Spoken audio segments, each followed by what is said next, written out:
आपके बच्चे का पढ़ने में मन नहीं लगता, या फिर उस विषय में उसका मन लगता है जिसका आपको अभी तक एहसास नहीं हुआ। और अगर आप भी अपने बच्चे की पढ़ाई को लेकर चिंतित हैं, उसके भविष्य को लेकर चिंताग्रस्त हैं, तो अब ये चिंता आप छोड़ दीजिए, क्योंकि शहर में द पर्पल हाउस एक ऐसी संस्था है जो आपकी इन्हीं चिंताओं को दूर करने के लिए कृत संकल्पित है। जी हाँ, बड़े बड़े शहरों में अब तक इस तरह की संस्थाएं हमने देखी हैं जो पेरेंट्स के लिए, बच्चों के लिए काफ़ी हद तक मददगार साबित हुई हैं। अब आपके गुना शहर में भी यह संस्था उपलब्ध है, जहां पर आप आकर अपने जो भी आपके डाउट्स हैं वो क्लियर कर सकते हैं। आपके बच्चे किस राह पर जाना चाहते हैं यह तय कर सकते हैं। बच्चों को भी यहाँ आकर मनोबल मिलेगा, और अगर उन्हें किसी विषय विशेष में रुचि है तो निश्चित रूप से उस विषय में उन्हें आगे बढ़ने के लिए यहाँ पर मौका मिलेगा। मनुजा मिश्रा एक ऐसा नाम है, एक ऐसा उभरता हुआ नाम है शहर में, जो बच्चों के लिए कैरियर काउंसलिंग करती हैं। ये आप तय कर सकते हैं अब इस संस्था के माध्यम से कि किस तरह से आपको अपने बच्चों के लिए भविष्य तय करना है, किस क्षेत्र में उनके लिए आगे जाना है जो उनके लिए जीवन में, भविष्य में बहुत ज़्यादा फ़ायदेमंद होगा, और वे बच्चे फिर उस मार्ग को पकड़कर, उस मार्ग पर चलकर अपने भविष्य की राय तय कर पाएंगे। जी हाँ, मनुजा जी हमारे साथ हैं और हम अब उन्हीं से जानना चाहेंगे कि वे किस तरह से इस जो लक्ष्य है आगे बढ़ रही हैं। जी, मेरा नाम मनुजा मिश्रा है और मैं गुना शहर की पहली सर्टिफाइड करियर काउंसलर हूँ। जैसा कि अभी सर आपको बता रहे थे कि अगर आपके या आपके बच्चे के मन में पढ़ाई से संबंधित किसी भी तरह की समस्या है तो उसके समाधान के लिए ही मैं यहाँ पे हूँ। गुना की ही बेटी हूँ मैं और गुना के ही बच्चों के लिए कुछ करना चाहती हूँ। हाँ जी, मनुजा जी थोड़ा सा और विस्तार से बता दीजिए कि किस तरह से आप काउंसलिंग करते हैं और किस तरह से आप पेरेंट्स को और बच्चों को तैयार करते हैं ताकि वो एक सही मार्ग चुन सकें। जी, करियर काउंसलिंग जो है वो एक साइकोमेट्रिक असेसमेंट के आधार पर की जाती है। इस असेसमेंट का सटीकता सूचकांक 97.2% है और इस असेसमेंट में बच्चे का इंटरेस्ट, उसकी पर्सनैलिटी, उनकी स्किल्स, उनमें क्या क्या क्षमताएं हैं और वो किस क्षेत्र में आगे सफलता हासिल कर सकते हैं, इसके बारे में हमें पता चलता है। इस असेसमेंट की एक रिपोर्ट मिलती है, जिस रिपोर्ट के आधार पर ही हम बच्चों को आगे गाइड करते हैं कि वो किस क्षेत्र में जा सकते हैं। ये आप कैसे तय करते हैं कि कौन सा बच्चा किस फील्ड में जा पाएगा या किस विषय में ज़्यादा अच्छे से महारत हासिल कर पाएगा? जी, इसमें बच्चे के 5 फैक्टर्स होते हैं। उनका इंटरेस्ट, उनकी पर्सनैलिटी, उनका स्किल्स, उनका एप्टीट्यूड और उनका इंटेलिजेंस। इन सभी चीज़ों के आधार पे हम ये पता कर सकते हैं कि बच्चा किस क्षेत्र में अच्छे से परफॉर्म कर पाएगा। आजकल क्या होता है, बच्चे का इंटरेस्ट किसी चीज़ में है या उसके मार्क्स किसी सब्जेक्ट में अच्छे आ रहे हैं तो हम यही सोचते हैं कि ये बच्चा उसी क्षेत्र में आगे बढ़ जाएगा, लेकिन उसके अलावा भी बहुत सी ऐसी चीज़ें होती हैं जो हमें कंसिडर करनी होती हैं, जो कि सिर्फ असेसमेंट के माध्यम से ही हमें पता चल सकता है। और एक असेसमेंट हो जाएगा, उससे आपके जितने भी प्रश्न हैं आपके भविष्य को लेके, आपको कौन सा कोर्स सेलेक्ट करना है, कौन से कॉलेज में जाना है, इन सभी प्रश्नों के आंसर सिर्फ एक असेसमेंट के बाद हमें मिल सकते हैं। हाँ, ये जो पेरेंट्स हैं अक्सर ये देखने को आता है कि पड़ोसी का बच्चा इंजीनियर बन गया है तो अपने बच्चे को भी वो फोर्स करते हैं कि तुझे भी इंजीनियर ही बनना है। इस तरह की धारणा आमतौर पर देखी जाती है, तो इसके बारे में आप क्या कहेंगी? इसमें तो सबसे पहले तो मैं यही कहूँगी कि पहली चीज़ तो पड़ोसी के बच्चे का नाम और आपके बच्चे का नाम अलग है। वैसे ही पड़ोसी के बच्चे में जो स्किल्स थी, जो इंटरेस्ट था उसका, जो उसकी पर्सनैलिटी थी, उसका व्यक्तित्व, वो आपके बच्चे से बहुत अलग है। तो ये मानना कि जैसे हमारे पड़ोस में जो बच्चा था उसने स्कोर कर लिया वैसे ही हमारा बच्चा भी कर लेगा, ये गलत है।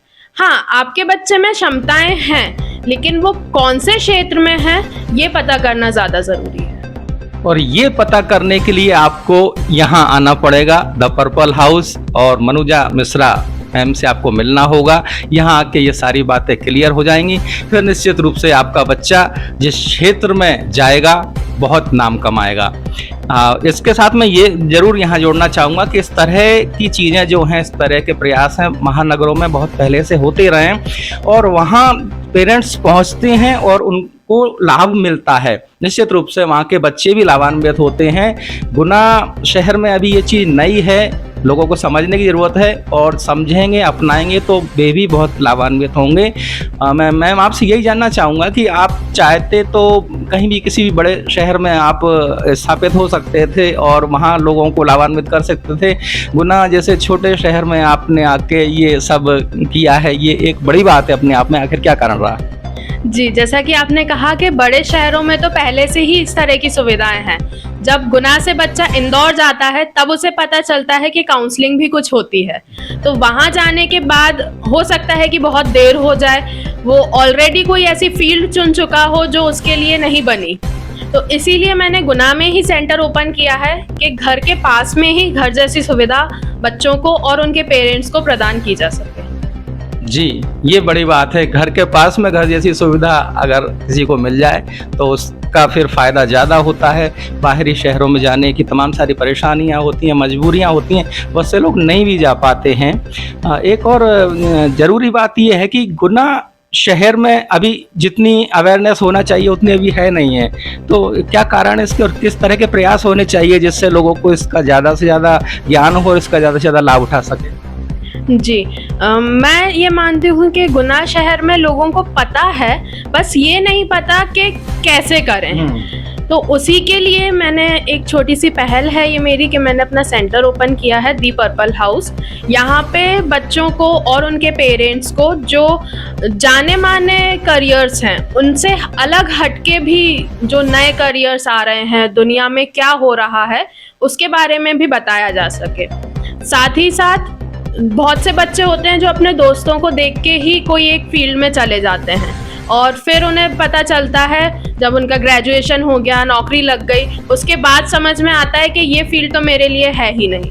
फिर वो छोड़ के कुछ नया शुरू करते हैं तो उसमें फिर समय भी बर्बाद होता है, पैसा भी बर्बाद होता है और मेहनत तो फिर लगती ही है। तो वो मेहनत जो है, वो आपका कीमती समय जो है, उसको सही दिशा देने के लिए ही यहाँ पे मैंने अपना सेंटर ओपन किया। जी बिल्कुल, दोस्तों की देखा देखी नहीं करना है, आपको यहाँ आना है तो आपको पता चल जाएगा कि आपको कहाँ जाना है और फिर आप कितना अच्छा कर पाएंगे, ये निश्चित यहाँ पर हो जाएगा। मैम आपसे एक बात और जानना चाहूँगा कि किस आयु वर्ग के बच्चों की काउंसलिंग आप स्टार्ट कर देते हैं? जी, जो असेसमेंट है हमारे पास वो 15 से लेके 18 साल तक के बच्चों के लिए, यानी कि 8th क्लास से लेके 12th क्लास तक के बच्चों के लिए हैं। उसके अलावा अगर बच्चा 5th, 6th या 7th क्लास में है और उसे पढ़ाई से संबंधित कोई भी परेशानी है तो उसके लिए भी आप मुझसे आके संपर्क कर सकते हैं। क्या आप सार्वजनिक जो संस्थाएं होती हैं, समाज सेवी संस्थाएं होती हैं, वो भी इस तरह के कैंप्स ऑर्गेनाइज करते हैं? स्कूल्स भी हैं, उनमें भी होता है, तो क्या आप वहाँ जाकर भी अपनी सेवाएं देती हैं?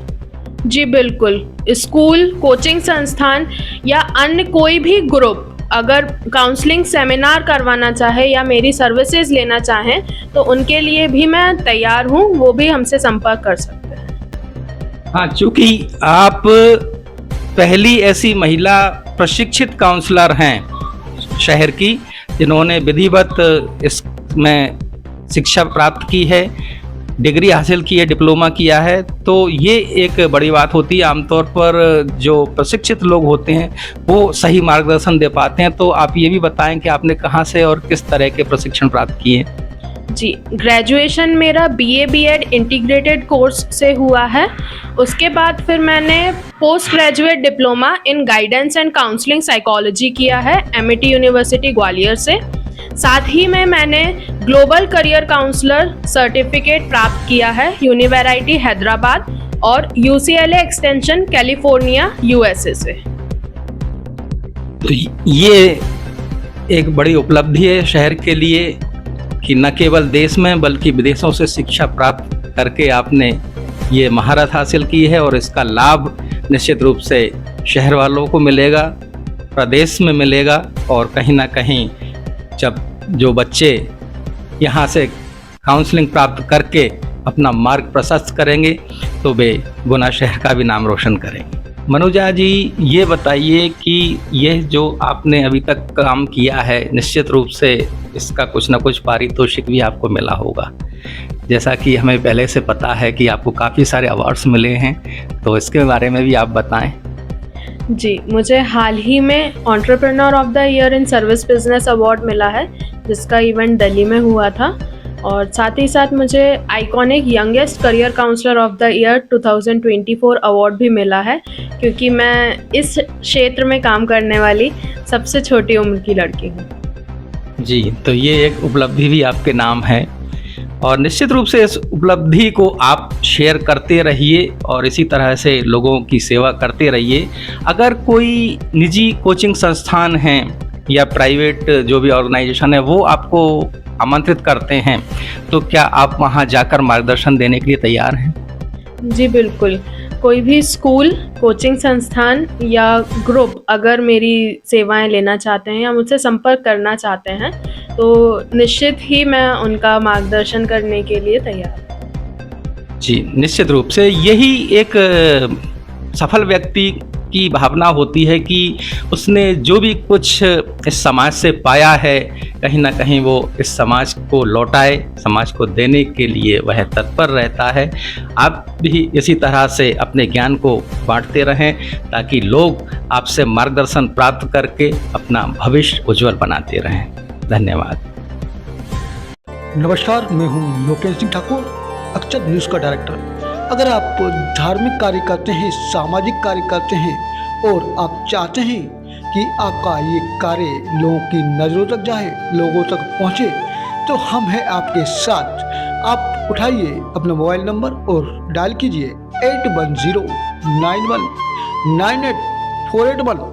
तो कॉल करके हमको बताइए आपके प्रोग्राम के बारे में, हम आपका प्रोग्राम कवरेज करेंगे। अगर हम नहीं आएंगे तो आप हमारे व्हाट्सएप नंबर पर अपने वीडियो डालें, हम उसको ज़रूर लोगों तक पहुंचाएंगे। हमारा व्हाट्सएप नंबर है 8109198481।